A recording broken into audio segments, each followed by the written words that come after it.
Esiet sveicināti lekciju kursā Visuma noslēpumu šķietinot. Šodien jau 7. lekcija, kurā es aicinu jūs doties ceļojumā. Dosimies kosmiskā ceļojumā un dosimies līdz pat zināmai visuma robežai, un pēc tam mēģināsim iztēloties, kas varētu atrasties vēl aiz šīs robežas. Ceļojumam izmantosim tādu, vismaz šim domu ceļojumam izmantosim tādu autobusiņu, kādu arī izmanto turisti, tādu, kura pieturas dažādās vietās, no kura viegli izkāpt, atkal iekāpt un ceļu turpināt. Jo šajās pieturās arī es piedāvāšu noskaidrot, kādā veidā astronomi nosaka attālums līdz dažādiem objektiem. Lūk, piemēram, Mēnesis, vidējais attālums 384 000 kilometru. Tas faktiski nav liels attālums. Šo attālumu Apollo astronauti līdz Mēnesim nolidoja 3 dienās. Un viņi arī bija tie, kas uz Mēnesi atstāja tādus speciālus spoguļus, atstarotājus, ar kuru palīdzību tad arī pēc tam ļoti precīzi tika noteikts attālums līdz Mēnesim, izmantojot lāzera lokāciju. No Zemes tika raidīts lāzera stars, uz Mēnesis spogulī tas atstarojās, nonāca uz Zemes atpakaļ, un ļoti precīzi mērot laiku, cik ilgi stars lidoja turp un atpakaļ, var noteikt attālumu līdz Mēnesim ar dažu centimetru precizitāti. Tas ir visnotaļ iespaidīgs mūsdienu tehnoloģijas sasniegums. Bet mēs pirmajā pieturā jau esam beiguši, ilgi nekavēsimies, dodamies tālāk. Tātad kāda no Saulei un arī Zemē tuvākajām planētām, lūk, piemēram, Marss. Tad, kad Marss nonāk vistuvāk Zemē, tas nav katru gadu, bet tik pa apmēram 15 līdz 17 gadiem, nonāk tādā saucamajā lielajā opozīcijā, tad attālums līdz Marsam ir 56 miljoni kilometru. Jau krietni tālāk nekā līdz Mēnesim. Un attālumu līdz Marsam vai dažām citām tuvākajām planētām ir iespējams noteikt ar radiolokāciju. Vairs ne lāzera lokāciju, bet ar radiolokāciju. To proti, doma ir līdzīga. Tāpat tiek sūtīts radioimpulss, tas atstarojas no planētas virsmas un tiek uz Zemes uztverts atpakaļ. Un zinot laiku, cik ilgi radioviļņi izplatās, un tie ir ceļā turp un atpakaļ, un zinām arī, ka radioviļņi tāpat izplatās ar gaismas ātrumu kā gaisma, ir iespējams aprēķināt attālumu līdz planētai. Un gan ar šādām, gan arī vēsturiski daudzām citām metodēm ir noteikts attālums līdz Saulē, kas ir nepilni 150 miljoni kilometru. Mūsdienās šis skaitlis zināms ir daudz precīzāk, pat ar, daudzām zīmēm aiz komata. Vismaz šie kilometri precīzāk skaitliski izsakām, bet šobrīd, dodoties tālais visam plašumos, mums šis precīzais skaitlis nav tik svarīgs, tad ņemsim aptuveno vērtību 150 miljonu kilometru, un tā ir viena astronomiskā vienība. Jebšu tas ir vidējais attālums no Zemes līdz Saulē, ko mūsu Saules sistēmā izmanto kā šo mērogu, viena astronomiskā vienība. Šo mērogu abriņojušies, dodamies tālāk. Līdz Saules sistēmas tālākajai planētai, tālākajai lielajai planētai, kas ir Neptūns. Attālums ir apmēram 30 astronomiskās vienības. Nu, ja jūs vēlaties, varat šo skaitli 30 pareizināt ar šiem 150 miljoniem kilometru, jau iznāks vairāki miljardi kilometru. Attālums Saules sistēmā nosaka pēc tiem likumiem, kurus savulaik atklāja vācu astronoms Johannes Keplers, un konkrēti pēc Keplera 3. likuma, kurš sasaista to, cik ilgā laikā planēta apreņķo apkārt Saulē, apreņķošanas periodu ar attālumu līdz planētai, ko šajā likumā sauc par lielo pusasi. Un kādā veidā tad mēs varam Neptūnu un citu planētu attālums noteikt, ir nepieciešams visai precīzi no novērojumiem noskaidrot, cik ilgā laikā Neptūns veic vienu apreķojumu apkārt Saulei. Tātad ir vajadzīgi vienkārši precīzi un ilgstoši novērojumi. Un tad ir iespējams izrēķināt pēc Keplera 3. likuma, kādā attālumā tas atrodas.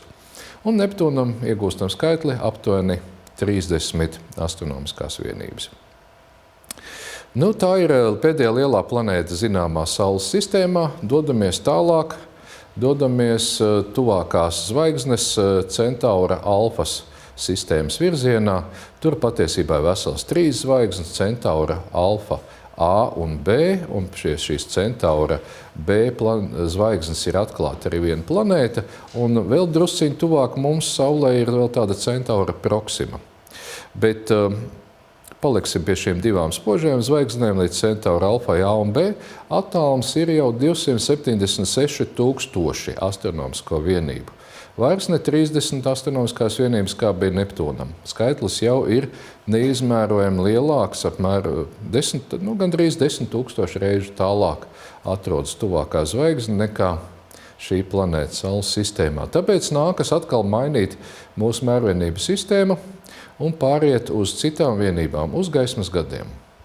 Gaismas gads ir attālums, ko gaisma veic vakuumā 1 gada laikā.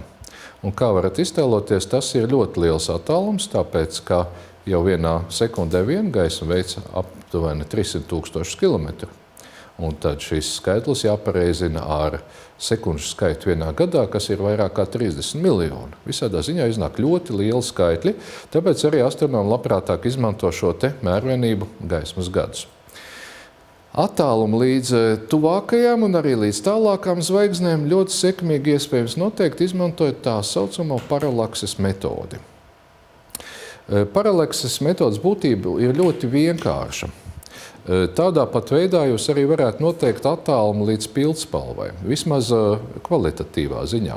Kad jūs pildspalvu turat sev netālu un palūkoties to ar vienu ar otru aci, jūs redzat, ka viņi tā kā pārvietojas lēkā uz šī tālā fona, kas varētu būt istabas siena. Un, ja jūs novietojat pildspalvu tālāk, tad šī lēkāšana samazinās. Un tādā veidā šis leņķis, pa kādu novirzās pildspalvu, ir saistīts ar pildspalvas attālumu.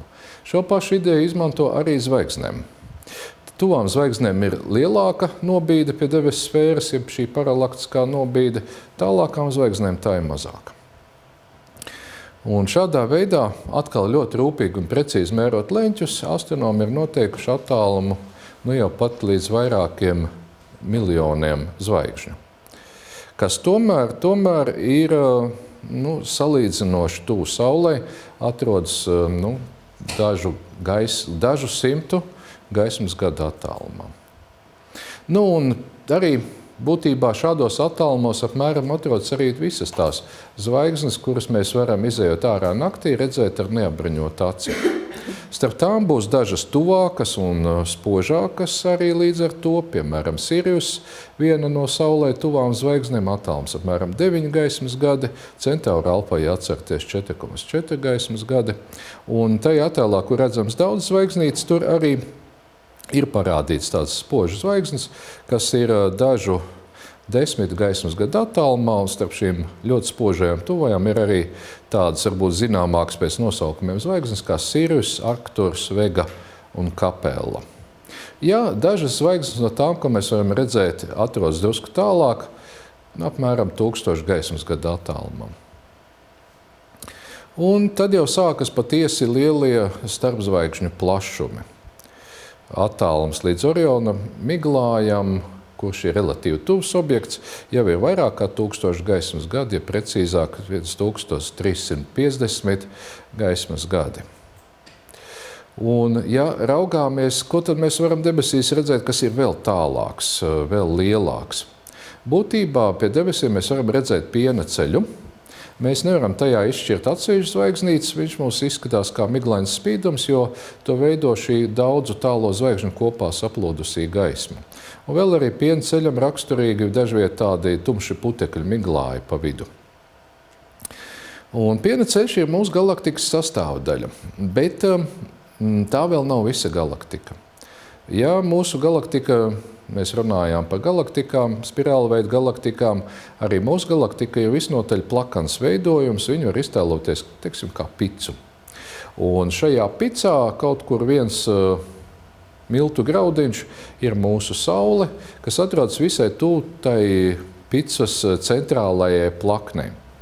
Un tāpēc no tā miltu graudiņa pozīcijas picā iekšā raugoties, mēs apkārt redzam citus miltu graudiņus, kas arī ir piena ceļš. Tā ir mūsu galaktikas tuvākā daļa. Tas pat vēl nav viss mūsu galaktikas spirāls zars. tās miglainais spīdums, tās zvaigznes, ko mēs redzam, atrodas varbūt dažu tūkstošu gaismas gadu attālumā. Visas mūsu galaktikas diametrs ir apmēram 100 000 gaismas gadu. Tātad jau atkal kārtējo reizi krietni lielāks skaitlis. Ja mums būtu iespēja paraudzīties uz mūsu galaktiku no augšas, būtu aina apmēram tāda, kā attēlā redzams. Tātad vidū atrodas ļoti tāds blīvs veidojums, kas lielākoties sastāv no zvaigznēm.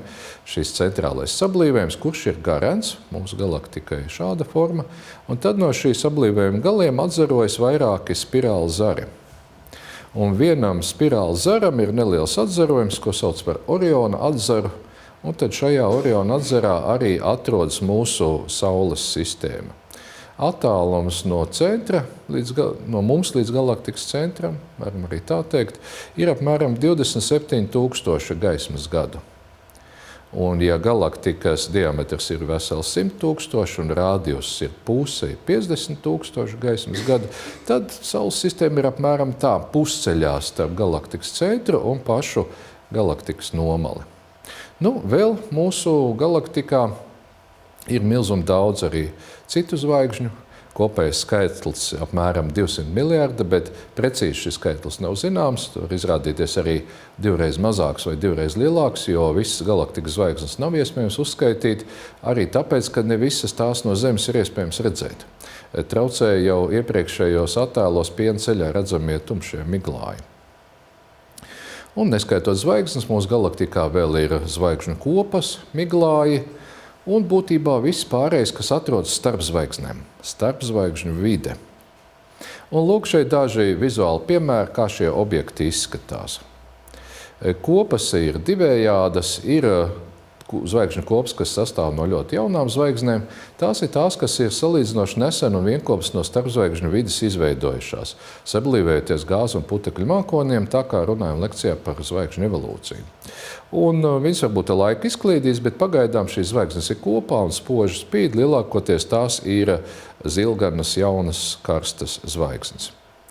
Un otrs piemērs ir vēl zvaigžņu kopas, kas saglabājušās no mūsu galaktikas veidošanās pirmsākumiem. Lodveida zvaigžņu kopas, kas ir gan lielas, tajās var būt daudzkārt vairāk zvaigžņu nekā vaļējās, kurās arī daži simti zvaigžņu, tad lodveida kopās var būt pat daži miljoni zvaigžņu. Tai ir viena no vecākiem galaktikas objektiem, šādi nemainīgi kā tādi relikti saglabājušies jau varbūt pat 12 miljardus gadu visādā ziņā, vērtējot zvaigžņu vecumu, tādi skaitļi tiek iegūti. Tad otra galaktikas galvenā sastāvdaļa ir miglāji. Tātad tas ir vietas būtībā, kur šī starpzvaigžņu vide ir blīvāka, kur gāze un putekļi sablīvējušies ciešāk, un miglājus var iedalīt vairākās grupās. Tos, kas paši spīd, un spīd tāpēc, ka tie ir ļoti karsti, tātad viņi paši izstaro gaismu, tos tad fiziķi un astronomi sauc par emisijas miglājiem. Parasti tie ir sarkanā krāsā, jo tiem būs raksturīgs starojums tikai noteiktās krāsas gaismā, un lielākoties tā būs sarkana. Otra miglāja grupa ir ar vidēju temperatūru, kuri paši nespīd, bet viņi pietiekami labi atstaro kādu zvaigznes gaismu. Tumā ir zvaigznes šim miglājam, un tās apspīd šo miglāju. Mēs viņus redzam, kā automobīļa prožektori apgaismo miglu uz ceļa kādā rudens naktī. Tāda iemesla dēļ. Beidzot, trešā grupa ir tumšie miglāji, tie, kuriem nav palaimējies, ka viņi tūmā būtu kāda zvaigzne, tie paši nespīd. Un mēs viņus varam redzēt tikai tad, ja viņi ir projicējuši uz kādu gaišāku miglāju fona vai arī saskatām uz zvaigžņu fona. Šis konkrētais tumšā miglāja piemērs, kas ir redzams attēlā, ir atklāts salīdzinoši nesen, un tam ir piešķirts tāds visnotaļ dramatisks nosaukums Saulriets Mordorā. Tie, kas interesējās par gredzenu pavēlnieku, tad arī zinās, ko tas nozīmē. Un beidzot, vēl viena īstenībā būtiska galaktikas sastāvdaļa starpzvaigžņu vide. Tas viss, kas netika aplūkots, bet kas atrodas starp zvaigznēm. Būtībā tas ir fantastisks tukšums. Tāds tukšums, kuru laikam praktiski nav iespējams iegūt laboratorijā uz Zemes, kad vienā kubikcentrā telpas atradīsies tikai viena daļiņa, vai kāds puteklis, kāds atoms vai molekula. Tas ir ļoti maz. Šeit gaisā, auditorijā, kur mēs runājam, vienā kubikcentimetrā ir ļoti daudz miljārdu skaitlis, atkal ar ļoti daudzām nulēm, kas izsaka vienu daļiņu skaitu vienā kubikcentimetrā. Bet kaut arī šis gandrīz tukšums ir tik maz vielas tajā, bet tomēr šī galaktika, mūsu galaktika ir ļoti liela. Tik liela, ka kopumā starpzvaigžņu gāze un putekļi veido apmēram 5% no visas mūsu galaktikas masas. Un tur jūs attēlā redzat to zilgano veidojumu, tā nav šī starpzvaigžņu vide, tas ir miglājs. Un tā starpzvaigžņu vide ir būtībā tas, ko mēs nevaram redzēt. Tas viss, kas atrodas starp zvaigznēm. 2013. gada nogalē tika palaists viens speciāls pavadonis, to sauc Gaia, kurš turpinās sava priekšgājēja darbu. Priekšgājējs pavadonis Hiparkos pirms 20 gadiem uzmērīja ļoti precīzi apmēram 100 000 zvaigznēm attālumu, izmantojot paralakses metodi, un neprecīzāk apmēram 1 miljonam. Tad pavadonis Gaia plāno ar šī pavadojuma palīdzību uzmērīt apmēram 10 reižu vairāk zvaigžņu un vēl vismaz 10 reižu augstāku precizitāti. Tas nozīmē, ka jau ar šī pavadojuma palīdzību būs iespējams uzzināt precīzi zvaigžņu attālums ne tikai šajā galaktikas daļā, kur atrodas mūsu Saule, kur iepriekšējo pavadoņa panākumi parādīja tādiem nelieliem dzelteniem aplīšiem, bet visādā ziņā ar augstu precizitāti visā tajā mūsu galaktikas daļā, kur atrodas Saules sistēma, līdz pat galaktikas centram, un tad ar mazāku precizitāti pat arī līdz galaktikas otrajai robežai. Tas nebūs tik ātri. Tas prasīs neapšaubām vairākus gadus, gan mērījumu, pēc tam vairākus gadus katalogu sastādīšanu, bet varbūt pēc gadiem 10 astronomu rīcībā būs daudz precīzu datu par objektu izvietojumu mūsu galaktikā. Kāpēc tas šķiet ir tik svarīgi? Tas lielā mērā, piemēram, tas attālums arī nosaka mūsu izpratni par to, cik spoži objekts spīd. Jo, ja mēs neprecīzi esam novērtējuši attālumu, tad mēs arī nevaram precīzi pateikt, cik tad enerģijas viņš izstaro. Ja mums liekas, ka objekts ir tuvāks, tad mēs domājam, ka viņš neko daudz neizstaro, bet ja viņš īstenībā daudz tālāks, tad viņa izstarotā enerģija ir daudz lielāka. Tāpēc šie mērījumi ir svarīgi ne tikai attāluma mērījumi, ne tikai pat galaktikas mērogā, bet visās visuma redzamās daļas ietvaros. Dodamies tālāk. Nākošā pietur Andromēdas galaktika. Attālumi paliek tikai lielāki un lielāki. Ja mūsu galaktikas diametrs bija 100 000 gaismas gadu, pārrēķināsim, tas ir 0,1 miljonus gaismas gadu. Tad Andromēdas galaktikas attālums 2,5 miljonu gaismas gadu, jeb 25 mūsu galaktikas diametri. Tātad ir krietnes gabaliņš no vienas galaktikas līdz nākošajai. Andromēdas galaktika ir tuvākā lielā galaktika, kas ir mūsu galaktikai kaimiņos. Un šeit izmanto atkal citu attālumu noteikšanas metodi. Tas arī bija viens no veidiem, kā gandrīz pirms 100 gadiem amerikāņu astronomam Edvinam Hubblam izdevās pierādīt, ka Andromēdas galaktika ir vispār cita galaktika, cita zvaigžņu sistēma pēc maizvaigznēm Cefeīdām.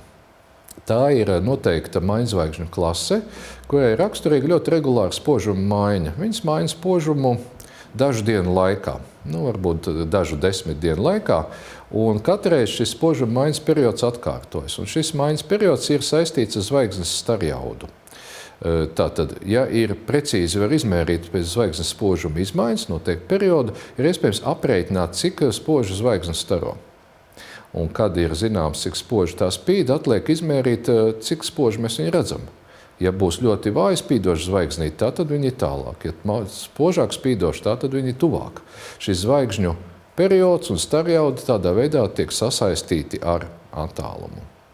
Un tā ir laba metode, ko izmantot tuvākajām galaktikām, un to var izmantot arī mūsu pašu galaktikas iekšienē šo Cefeīdu novērojumos.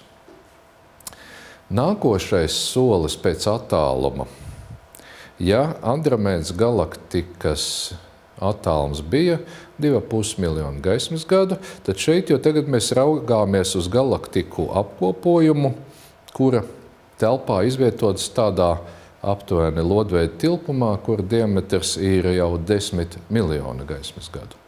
To sauc par vietējo galaktiku grupu. Tajā ietilpst mūsu galaktika, kas ir salīdzinoši liela. Jūs redzat attēlā sarkanu uzrakstu Milky Way Galaxy, tātad pieneceļa galaktika. Un vēl lielāka ir Andromēdas galaktika. Un pa vidu starp abām nedaudz zemāk ir trešā lielāka spirālveida galaktika, trīsstūra galaktika M33, bet tā ir mazāk par šīm divām. Un tad ap abām lielajām galaktikām ir tā kā svīta, jeb pavadoņi. Tā arī viņas sauc par attiecīgās galaktikas pavadoņiem. Mūsu galaktikai ir vairāk kā 20 šādu pavadoņu un Andromēdas galaktikai arī. Kopā vietējā galaktika grupā ir vismaz 54 galaktikas. Iespējams, ka kādas arī vienkārši nav atklātas. Un tas ir viens no interesantiem faktiem, par kura cēloņiem gan mēs esam runājuši jau iepriekšējās lekcijās, kāpēc visumā viss tiecas koncentrēties. Un šeit mēs arī to redzam, ka galaktikas nav tā izkaisītas pa vienai, viņas tomēr tiecas, jeb tām ir tendence veidot grupas. Tātad vietējā galaktiku grupa 10 miljonu gaismas gadu. Arī jau šķiet fantastiski liels veidojums, grūti aptverams un pavisam grūti iztēloties, kā šādus attālumus cilvēki kādreiz varētu veikt, bet tas ir cits temats. Mēs pārceļamies vēl 10 reizes plašākā pasaulē, lūkojamies uz galaktiku superkopu, ko sauc par Jaunavas superkopu, un kurā ir daudzi tūkstoši galaktiku. Un tagad mūsu vietējā galaktika grupa ir tikai viens no šiem te veidojumiem šajā galaktiku superkopā, kurā vēl ir vairāki 10 šādu galaktiku grupu, un mūsu superkopas centru veido visnotaļ lielā Jaunavas galaktiku kopa.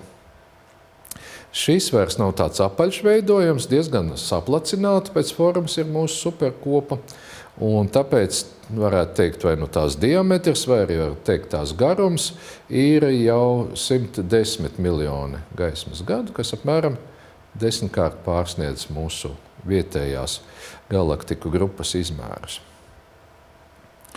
Bet arī tas vēl nav viss.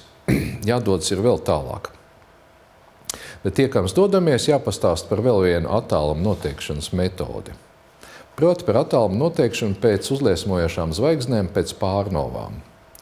Ir dažādi tipi pārnovas, runājot par zvaigžņu evolūciju, mēs aplūkojam otrā tipa pārnovas, kuras rodas tad, kad masīva zvaigzne uzliesmo dzīves beigās. Bet ir iespējams cits veids, kā notiek šāds grandiozs zvaigžņu uzliesmojums, proti, kad zvaigzne ietilps dubultsistēmā. Ar nosacījumu, ka viena no šīm zvaigznēm ir baltais punduris. No šīs te normālās ir parastās zvaigznes, pārplūst viela uz balto punduru, kur tā uzkrājas, un kad sasniedz tādu kritisko robežu, 1,44 saules masas, tad šis baltais pundurs uzliesmo. Tiek ļoti spēcīgs kodoltermiskais sprādziens. Un tā kā šīm zvaigznēm šis uzliesmojums notiek pie noteiktas masas, viņas arī izdala uzliesmojumā noteiktu enerģijas daudzumu. Katru reizi gandrīz vai vienādu. Līdz ar to šīs zvaigznes ir iespējams izmantot kā tādas standarta sveces, kā tādus attāluma indikātors. Un tas arī attēlā ir parādīts, ja svecīti mēs noliksim vienādas svecītes dažādos attālumos, tās, kas ir tālāk, izskatīsies mazāk spožas, kaut arī mēs saprotam, ka viņas spīd vienādi spoži. Tātad šīs te redzamais spožums mums ļaus aprēķināt attālumu. Tā arī tas tiek astronomijā darīts. Šī pārnovu metode strādā jau tik tālu, cik tālu mēs varam šādas pārnovas novērot. Jau pat vairāku miljardu gaismas gadu attālumā līdz pat ļoti tālām galaktikām. Un lūk, tagad arī mēs dodamies šajos pašos tālākajos izzinātajos visuma plašumos, kur mūsu galaktika superkopā ar diametru 0,1 miljārds gaismas gadu vairs nav tas lielākais veidojums. Šajā attēlā kur tā kā picas šķēli izgriezts gabaliņš no visuma, ir parādīts no šī konusa virsotnes, kur atrodas Zeme, kādā noteiktā virzienā kosmosā, mēram 2 miljārdu gaismas gadu attālumā, kā ir izvietot šīs galaktikas. Galaktikas te vairs nav parādīts atsevišķi, viņas katra ir kā punktiņš un veido noteiktas struktūras. Un šajā konkrētajā virzienā ir redzama viena milzīga galaktiku siena. Tas garanais veidojums attēlā, picas šķēles ārējā daļā, arī ir galaktiku siena, kuras garums ir 1,4 miljārdi gaismas gadu. Un arī attālums no Zemes ir apmēram nedaudz vairāk kā par 1 miljārdu gaismas gadu. Slouna galaktiku siena. Vēl nesen šķita, ka tas ir lielākais atklātais veidojums visumā. Bet 2013. gadā tika atklāti 2 vēl lielāki. Pirmkārt jau viena kvazāru grupa, un atgādināšu, ka kvazāri ir tās galaktikas, kas kādā evolūcijas stadijā no to centrālās daļas, kur darbojas melnais caurums, izsviež ļoti spēcīgu starojumu. Un šāda liela kvazāru grupa atklāta, kas veido tādu kā 4 miljārdu gaismas gadu garu veidojumu.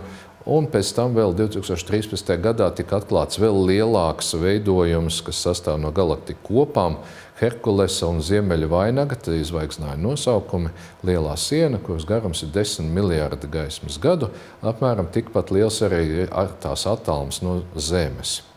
Šīs ir lielākās patreiz zināmās struktūras, un no nieka trešdaļu miljonu kilometru attālumu, kāds bija attālums līdz mēnesim, mēs esam nonākuši pie 10 miljārdiem gadu. Tā ir milzīga, fantastiskā attāluma atšķirība. Un šai vietā laikam nāksies no mūsu autobusiņa kāpt ārā, tāpēc, ka šeit beidzas labi izpētītā visuma daļa. Un tālāk jau ir tikai tādas kā atsevišķas ekspedīcijas nezināmā izpētē, kuras daži astronomi ir rīkojuši. Varētu vaicāt, ko nozīmē tas, ka tiek atklāti arvien lielāka izmēra veidojumi, vai tas nav pretrunā ar kosmoloģijas postulātu par to, ka visums no ļoti liela attāluma raugoties ir tomēr viendabīgs. Laikam tomēr, ja netiks atklāts kaut kas vēl daudz lielāks, laikam tomēr, ka nav. Ja mēs aplūkojam vēl lielākus attālumus, vēl lielākus plašumus, tad tomēr visums būs pietiekami viendabīgs. Tāpat kā ar kādu audumu mēs tūmā varam redzēt, ka viņš sastāv no sīkām cilpiņām, bet pa gabalu audums izskatīsies glucu. Tātad visumu tālāk aiz šiem 10 miljardiem gaismas gadu aizpilda vēl dažādas galaktiku struktūras. Tādā veidā ir noteikti attālumi, par kuriem es stāstīju. Ja ir vairāk miljardu gaismas gadu attālumi, tad īstenībā jau ir ļoti grūti izmantot cefeīdas. Un cefeīdas pat faktiski vairs nav iespējams, vēl grūti ir izmantot šīs pārnovas, novērot tik lielā attālumā. Tad noteikti jāpiemina, un arī tas jau iepriekšējās lekcijās ir darīts, šis labākais metramērs visuma plašumos, Hubble likums. Un proti, Hubble likums ir saistīts ar visuma telpas izplešanos. Un tādā gadījumā mēs novērojam, raugoties no mūsu skatu punkta, citu galaktiku attālināšanos un varam pielietot fizikā labi zināmā Doplera efekta sakarības, kur pēc izmaiņām tālā objekta spektrā ir iespējams noteikt, cik ātri tas attālinās un cik tālu tas atrodas. Tad Doplera efekta būtība ir šāda, ka, ja objekts mums tuvojas, tad gaismas krāsa mainās. Objekts kļūst nedaudz zilāks, violetāks. Ja objekts attālinās, tad gaismas krāsa kļūst sarkanāka. Un spektrāla līnijas, ja tādas objekta spektrā ir, pārvietojas sarkanās nobīdes gadījumā uz spektra sarkano galu. Tas arī pamatā visumā tiek novērots. Šī sarkanā nobīde tālo galaktiku attālināšanās. Zinot, izmērot šīs nobīdes, var noteikt, cik ātri galaktika attālinās, un pēc tam pēc Hubble likuma, kurš ir matemātiski ļoti vienkāršs, kurš ātrumu V sasaista ar attālumu R, pareizinot ar Hubble konstanti H. V ir kā reiz R. ir iespējams no šīs vienkāršās sakarības izteikt mūsu interesējošo attālumu R.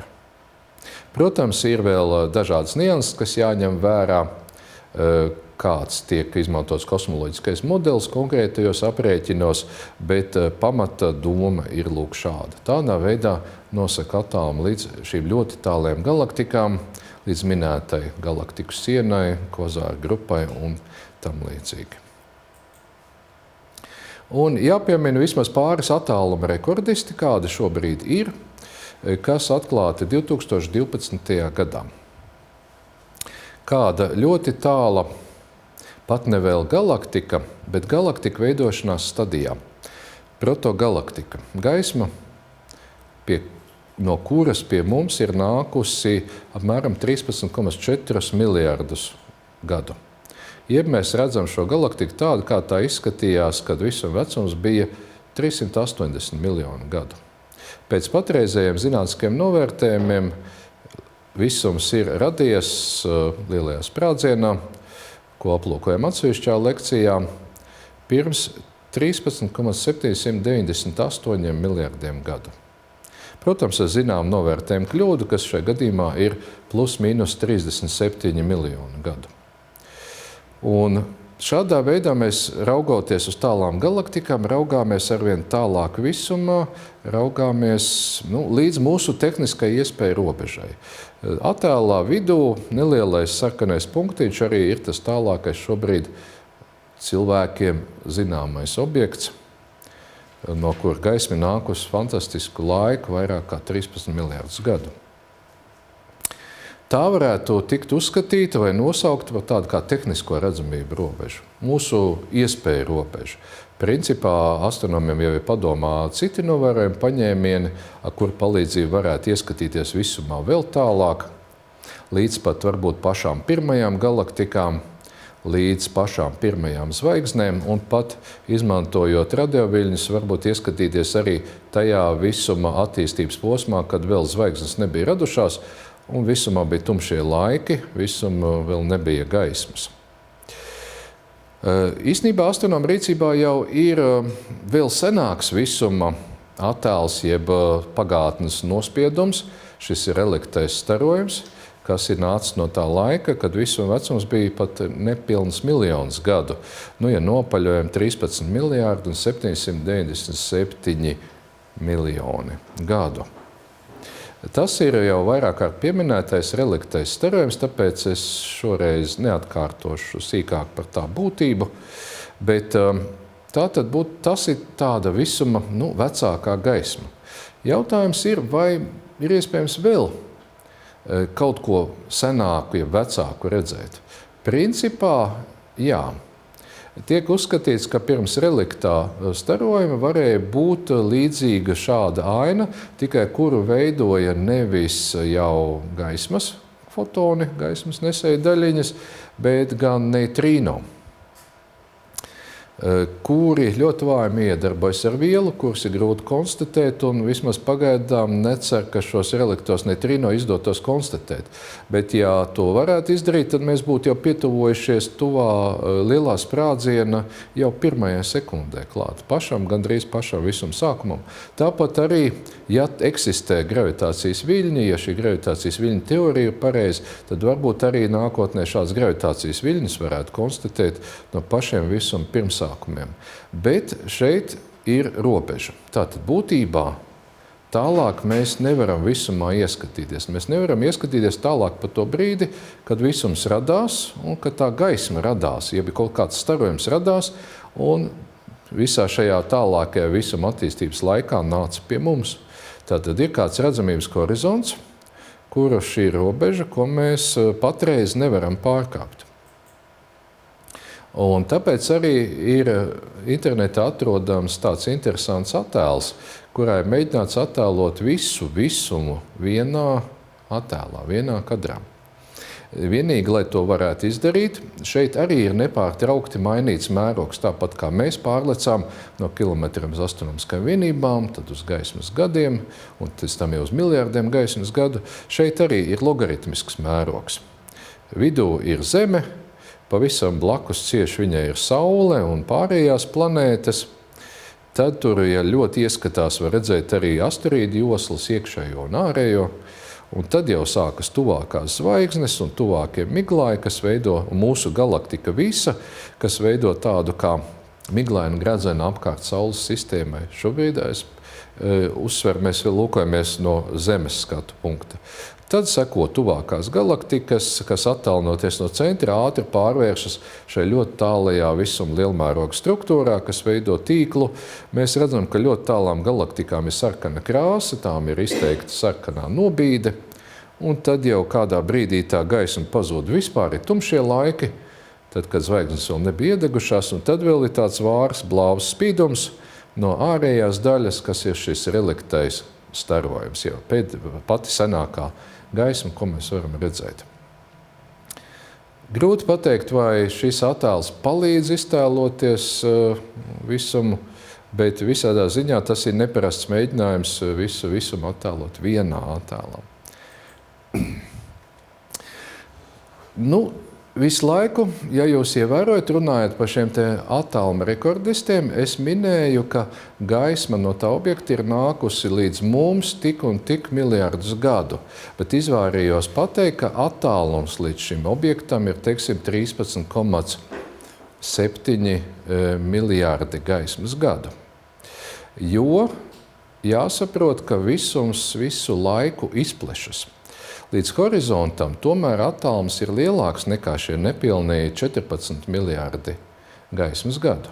Iztēlosimies šādu ainu, ka mēs izdzirdam skaņu, ka kaut kur augstu gaisā lido lidmašīna, mēs paskatāmies tajā vietā debesīs, tur lidmašīnas vairs nav, viņa jau ir aizlidojusi tālāk. Līdzīga situācija ir šeit ar gaismu. Tātad gaisma no tā objekta pie mums ir atnākusi. Šobrīd mēs viņu varam ieraudzīt, bet pats objekts vairs neatrodas tajā vietā, kur mēs domājam. Visuma izplešanās dēļ viņš ir pārvietojies tālāk. Jautājums, cik tālāk? Atbilde ir apmēram 3 reizes tālāk. Ir precīzāk 3,3 reizes. Līdz ar to visuma redzamās daļas rādījus, ja mēs to gribam izteikt kā attālumu, gaismas gados ir aptuveni 46,5 miljārdi gaismas gadu. To mēs iegūstam pareizinot šos 13,8 miljārdus ar 3 vai 3,3. Un tad tās galaktikas, kas izstaroja gaismu un kas nāca pie mums, teiksim, 13 miljārdus gadu, šobrīd atrodas apmēram 3 reizes tālāk.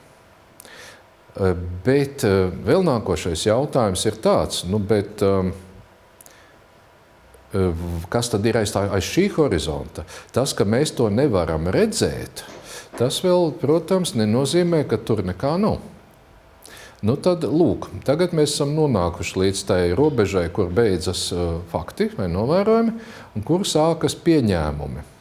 Bet kas tomēr ir visnotaļ fizikāli balstīti un pamatoti. Proti, otrā attēlā, vienā jūs redzat, kur galaktikas attālinās viens no otras, attālinās no parādīt sarkanām bultiņām, bet otrā attēlā jūs redzat šo horizontu novilktu. Un tāpat arī ārpus šī horizonta turpinās galaktikas. Tāda pati šī visuma lielmēroga struktūra, domājams, ka tā tas ir. Tādā ziņā horizonts ir tikai nosacīts, kā arī uz Zemes horizonts ir nosacīts. Jā, viņš ierobežo mūsu redzamību, bet mēs labi zinām, ka tur tāpat ir citas zemes, dzīvo citi cilvēki. Protams, uz Zemes mēs varam turp doties un pārliecināties. Visam gadījumā tādas iespējas mums nav. Mēs esam ļoti cieši piesieti Zemei, esam cilvēki spējuši aizlidot tikai līdz mēnesim, kas ir 1,3 miljoni kilometru no mūsu dzimtajām mājām.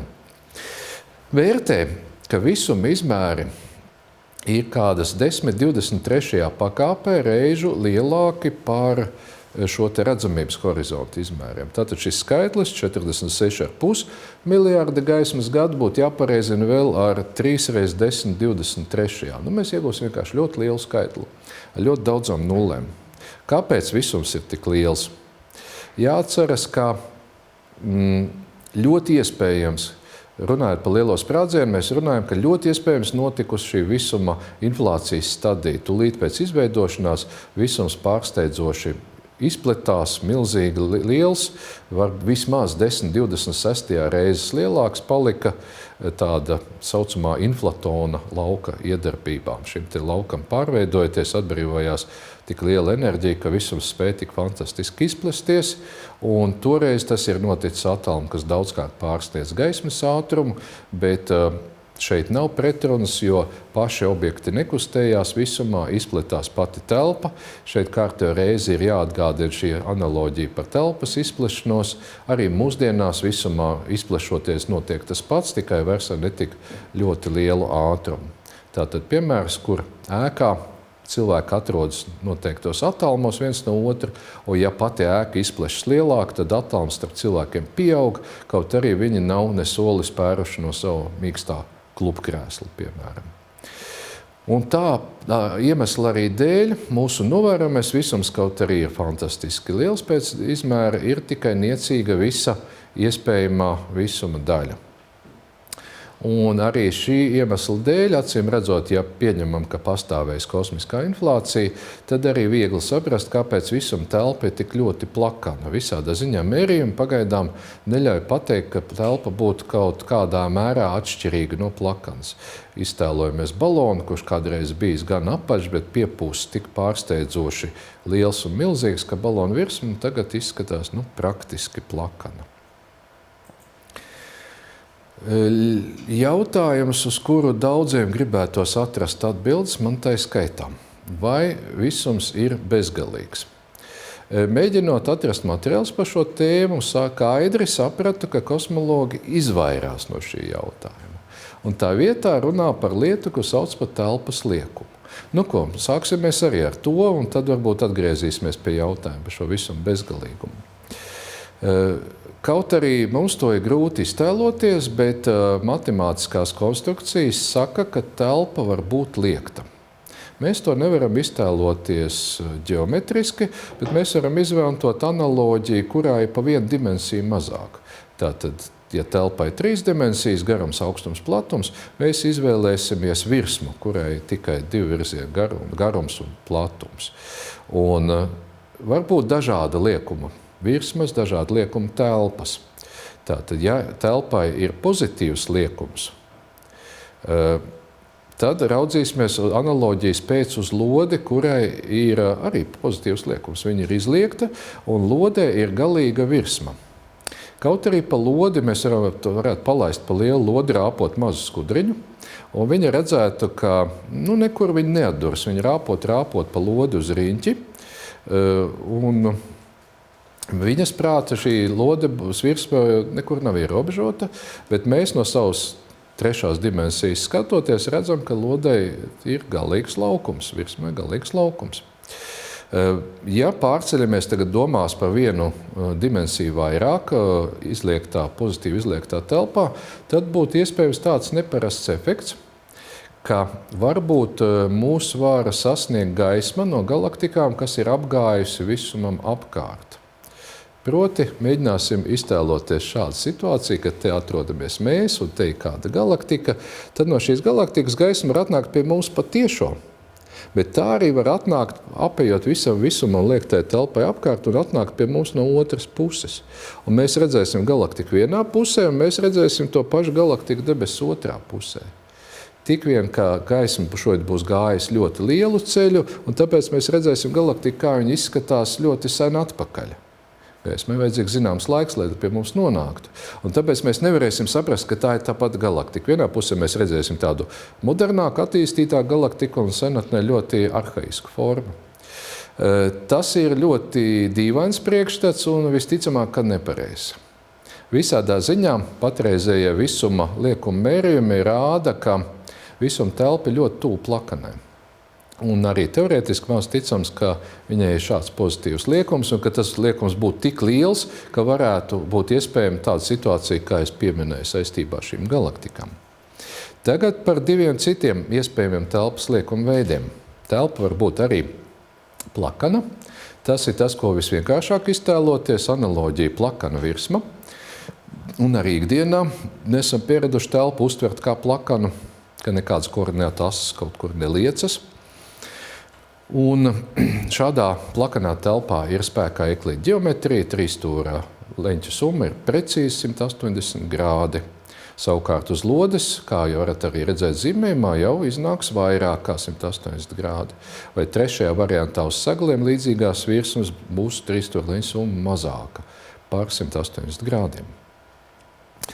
Un mērījumi tātad saka, ka visums ir gandrīz plakans. Bet viennozīmīgi atbildēt uz to patreiz nav iespējams, mērījumi nav tik precīzi, un iespējams arī, ka nevarēs atbildēt arī turpmāk. Kaut arī varbūt šo parametru var izmērīt arvien precīzāk, bet ja visums ir liekums tik tūs nullē, tad vienmēr mērījumos būs kļūda. Mēs nevarēsim pateikt plus mīnus nulle, plus mīnus mazlietiņu, un mēs nevarēsim pateikt, vai tas ir pozitīvs liekums vai negatīvs.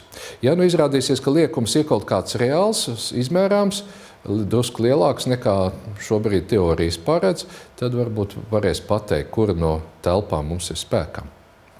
Šī negatīvā liekuma telpa, viņa attēlo šāda forma, ko sauc par seglu virsmu, vai modernāk vieglāk iztēloties čipša virsma. Kartupeļu čipsis, tam arī ir šāda forma. Un lūk, ja pozitīva liekta telpa ir ierobežota, tai acīm redzot ir galīgs tilpums. Un tātad tajā gaismā varētu apiet uz riņķi. Tad savukārt plakans un negatīvi liektais visums ir neierobežoti.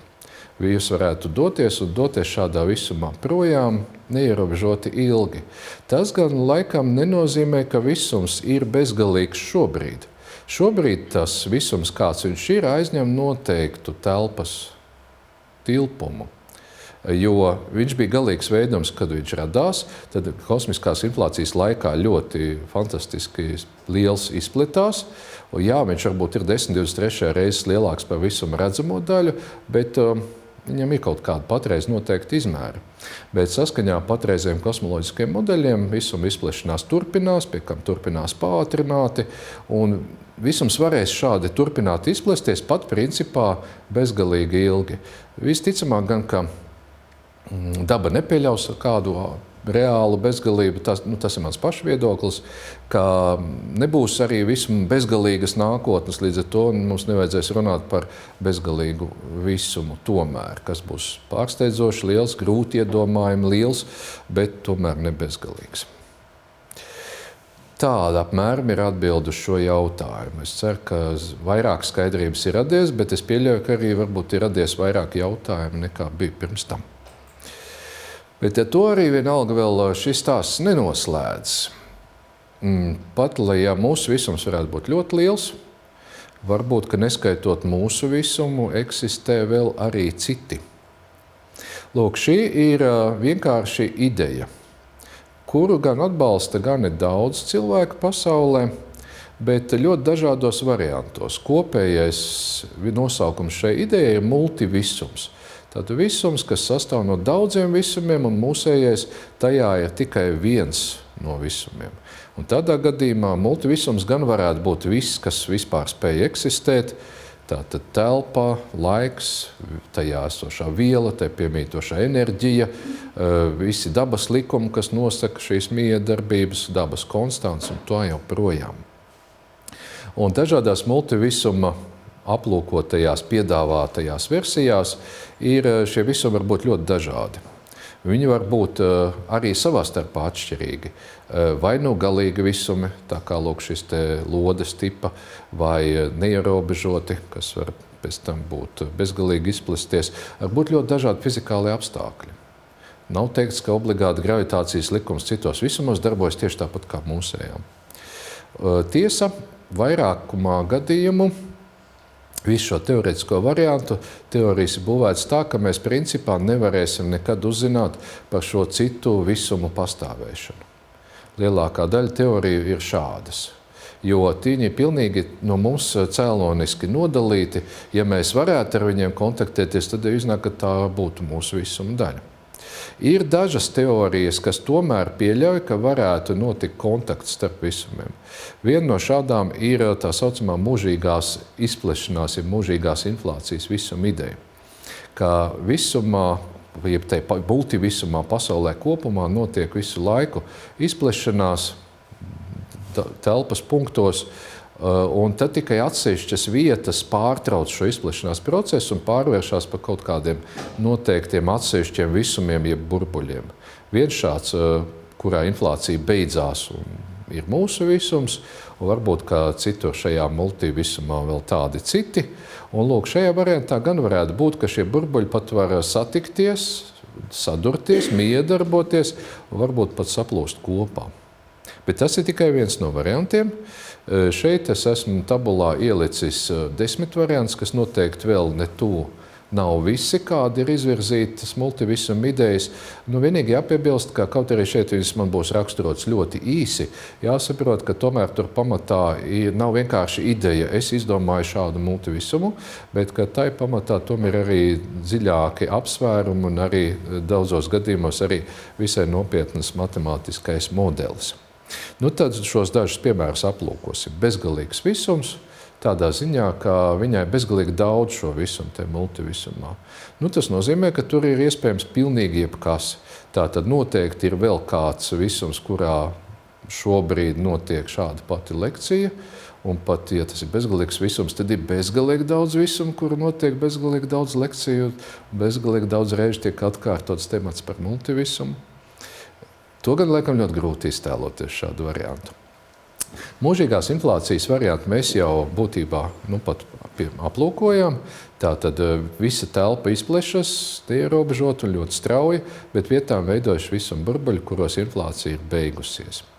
Runājot par to, kā vispār varēja mūsu visums rasties, kas notika pirms lielā sprādziena, ja kaut kas pirms vispār varēja būt, tajā lekcijā par lielo sprādzienu, tad pieminējām arī šo brānu teoriju, kā visums var būt kā augstāku dimensiju membrāna, jeb brāna, kas var pārvietoties, un ja divas šādas brānas saduras, tad dzimst jauns visums. Ir tāds ainavu, jeb landscape multivisums, kas balstās uz stīgu teoriju, kurā izmantot, ja atceraties vēl, tātad stīgu teorijā ir 10 vai 11 dimensiju telpa, kur ir šīs papildu dimensijas saritinājušās, nav mums novērojamas, un šīs telpas apraksta ar tādiem dīvainiem daudzdimensiju veidojumiem, ko sauc par Calabi jau varietātēm.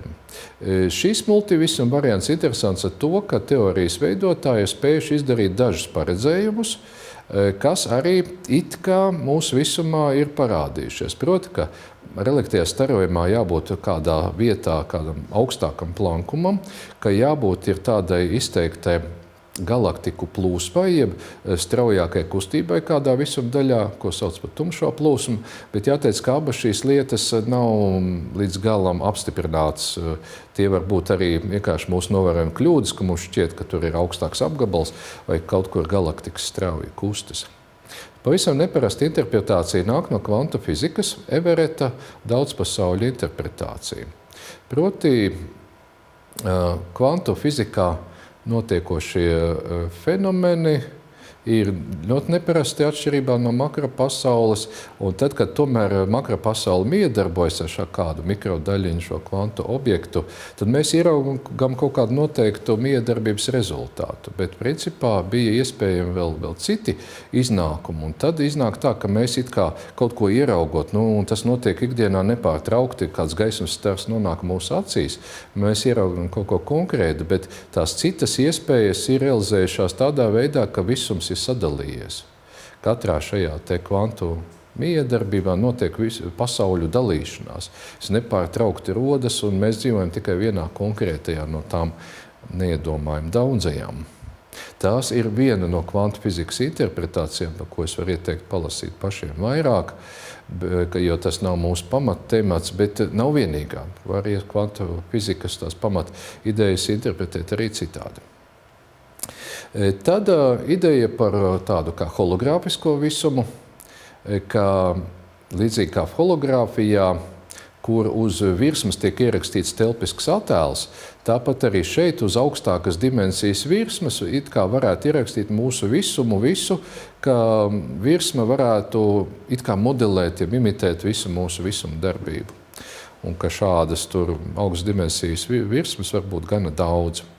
Var jau būt, ka mēs visi esam tikai ļoti lielā datorā. Mēs visi esam simulācija, un kāda augstāka civilizācija šobrīd šo eksperimentu veids. Bet mūsu visumam ir jābūt izveidotam tā, lai mēs nevarētu konstatēt, ka mēs esam šajā datorā iekšā. Arī šādai idejai principā ir tiesības pastāvēt. Tad ir ideja, ka jebkura matemātiska konstrukcija, ko zinātnieks spēj izveidot, ka tai agrāk vai vēlāk atradīsies atbilstošs visums. Ir daudz matemātiskas idejas, kas dzīvo tīri tikai šajā matemātikas pasaulē. Tas ir abstrakts, viņam neatbilst nekas reālajā pasaulē. Bet pēc šīs idejas tajā multivisumā ir iespējams, ka realizējas kaut kur arī šāds. Nu, un tad tāda varbūt uztverēja beigās vienkāršāka varianta. Varbūt mūsu visums ir kā šī krievu lelīte matrjoška, kā mūsu visumā iekšā ir kāds mazs veidojums, kurā iekšā ir vēl vesels visums, un tajā iekšā ir vēl viens, un savukārt mūsu visumu aptver vēl kāds lielāks, šāda hierarhiska struktūra. Varbūt, ka tas ļoti mazais objekts ir melnais caurums, kur iekšienē ir tas mazais visums, un savukārt mēs esam iekšā vienā lielā melnajā caurumā. Bet, protams, jautājums ir tāds, kā tad ar pierādījumiem? Vienīgā ziņa interesantā parādījās pirms 3 gadiem, kad kāda astronoma grupa sacīja, ka te pašā reliktā starojuma kartē viņi ir atraduši tādus plankumus, kur varētu domāt, ka šīs te mūžīgās inflācijas visuma cits burbulis, pat vairāki 4 burbuļi ir mūsējā kaut kad pagātnē sadūrušies vai vismaz pieskārušies mūsu visumam, un tas tajā reliktā starojuma sadalījumā ir redzams. Nu, jāteic, ka viņi izmantoja karti, kas tobrīd bija pieejama 2011. gadā. Šobrīd jau ir precīzāka karte. Šo pētījumu vajadzētu atkārtot un redzēt, vai arī šajā jaunākajā kartē parādās tādi neparasti plankumi. Cik zinu, tas pagaidām nav izdarīts. Tāpat laikā viņi arī saka, ka nav jau grūti atrast šādus te dīvainus plankumus šajā reliktā starojuma kartē, kurus var izskaidrot arī citiem iemesliem. Nav obligāti jāpieņem, ka tur ir kādas sadursmes ar citiem visumiem notikušas. Ir 2 tādi izteikti teorijas. Viens ir aizstāvis, un otrs ir vairāk kā pretinieks. Tātad astronoms Pols Deiviss izvirza dažādas argumentus pret šīm multivisumu idejām, un savukārt Zviedru izcelsmes fiziķis Maks Tegmarks ļoti aizstāv šo multivisumu ideju. Un Pols Deiviss saka tā, pastāv šis Okama asmens princips, ka nevajag izdomāt kaut kādas liekas idejas vai liekas pieņēmumus, ja mēs varam to pašu izskaidrot vienkāršāk. Un ka šo multivisumu pierādīt vismaz pagaidām nav iespējams, un varbūt, ja nevar šie visumi ar mūsēju kontaktēties, principā nav iespējams. Un iznāk, ka mēs arvien vairāk paļaujamies uz ticību un arvien mazāk uz zinātni, un zinātnē tā nav pieņemama situācija. Vēl jau vairāk, ka šie tādi arī kādi varbūt ne tiem manis minētiem multivisumu variantiem jau daudz vairāk līdzinās tam, ka visumam ir radītājs, un tas jau ir pavisam cits diskusija lauks, kas iziet ārpus fizikas, teoloģiskie skaidrojumi. Un kā, jā, šī multivisuma teorija izmanto šo zinātnes valodu, tērpjas zinātniskās drēbēs, bet varbūt, ka tie ir tikai tādi loģiski prātojumi un nekas vairāk. Tāpat laikā Maks Tegmarks to pašu Okama asmeni pagriež it kā otrādi. Viņš saka, ka mūsu vienu visumu ir pat diezgan grūti izskaidrot. Ja mēs pieņemam, ka ir citi visumi, tad uzreiz viss skaidrojas daudz vienkāršāk. Piemēram, kāpēc mūsu visums ir tāds tik fantastiski labi izveidots, ka tajā radusies dzīvība un būtnes, kas spēj uzdot šādu tipu jautājumus. Jo tā ir ļoti liela sakritība. Vajadzēja tik nedaudz būt citādai gravitācijas konstantai, nedaudz citādam elektronu lādiņam un dažādiem citiem parametriem, lai šādas sarežģītas struktūras, kā mēs, cilvēki, nevarētu rasties. Un tādā gadījumā atbilde ir vienkārša. Tad multivisumā ir ļoti daudz visumu, varbūt 10-500 pakāpē, kas ir laikam lielākais skaidrs, ko šajā lekcija kursā esmu minējis. Un tiem ir ļoti dažādi šie likumi. Un ir tādi, kas ir līdzīgi mūsējiem, varbūt, ka praktiski identiski. Bet tādu, kuros ir dzīvība, varbūt, ka nav daudz, varbūt, ka tikai neliela daļa. Un lūk, šajā kosmoloģijas teorijās, arī kvantu-fizikas teorijās bieži vien kā kritērijs ir elegance. To, kā fiziķi, kas dziļi saprot šīs lietas, uztver, vai šī ir eleganta teorija, tāda iepriekšēji nepretrunīga vai nav. Un tad varbūt, ka šīs elegantās teorijas arī ietver tos paralēlos visumus. Un savukārt atkal, lai pateiktu, nē, ir tikai mūsu visums viens un citu nav, tad reizēm varbūt kaut ko nāks izdomāt, kaut kādus neloģiskus skaidrojumus tiem pašiem augstajiem plankumiem mūsu visumā, reliktē starojumā, ja tādi tur ir. Viņš saka, ka mēs pie daudzām idejām daudz gadsimtu gaitā esam pieraduši, varbūt pieradīsim arī pie multivisuma idejas. Visādā ziņā situācija ir ļoti interesanta šobrīd. Diskusijas turpinās, jūsu ziņā ir ieņemt vienu vai otru viedokli vai painteresēties par šīm lietām vairāk. Mēs tikai atskatāmies noslēgumā uz šīm visuma kāpnēm, pa kurām mēs uzrāpāmies no paša apakšējā pakāpiena līdz pašai augšai, līdz visuma redzamajai daļai. Un katrs nākamais pakāpiens ir reprezentē attālumu, kas ir 100 reizes lielāks. Cilvēks, tāds zinātkārs bērns, apmēram metru garš, tad ir nākošais izmērs 100 metri, pēc tam 10 kilometri, tā jau ir pilsēta, 10,8 metri, jeb kādu 10 000 kilometru, tā jau ir mūsu planēta Zeme.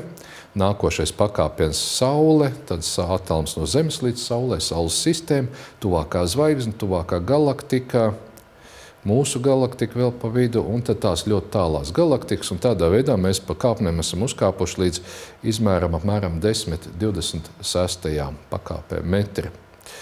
Tāds, lūk, ļoti ātrā pārskatā ir mūsu visums, kaut arī mūsu zināšanas par to nav pilnīgas, daudz kas ir zināms, un šķiet, ka raisa ļoti interesants jautājums.